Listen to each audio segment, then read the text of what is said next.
Estou morando num recanto de sertão, onde a civilização não sabe que existe.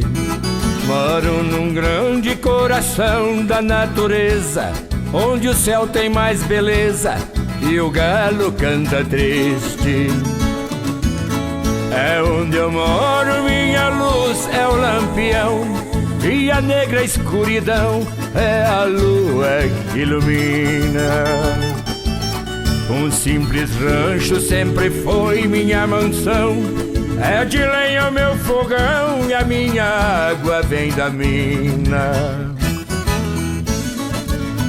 Neste lugar feliz nasci, neste lugar feliz sempre vivi. Agradeço a Deus tudo que eu tenho aqui.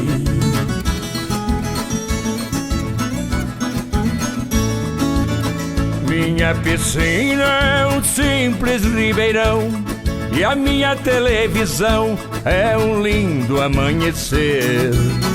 O meu tesouro é um cavalo tordilho, e o meu ouro é o brilho que o luar vem me trazer.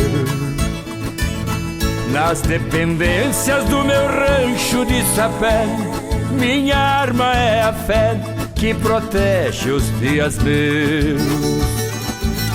Minha riqueza sempre foi minha saúde, e a minha grande virtude é a fé que eu tenho em Deus. Neste lugar feliz nasci, neste lugar feliz sempre vivi. Agradeço a Deus tudo que eu tenho aqui.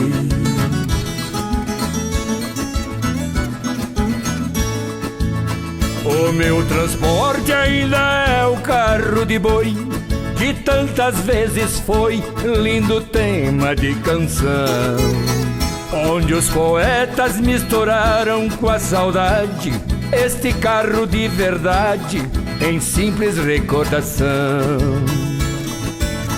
Mas para o homem do mundo civilizado, sou ainda um atrasado, sem cultura e sem valor.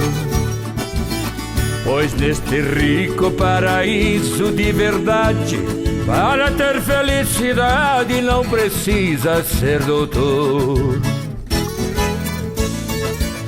Neste lugar feliz nasci, neste lugar feliz sempre vivi.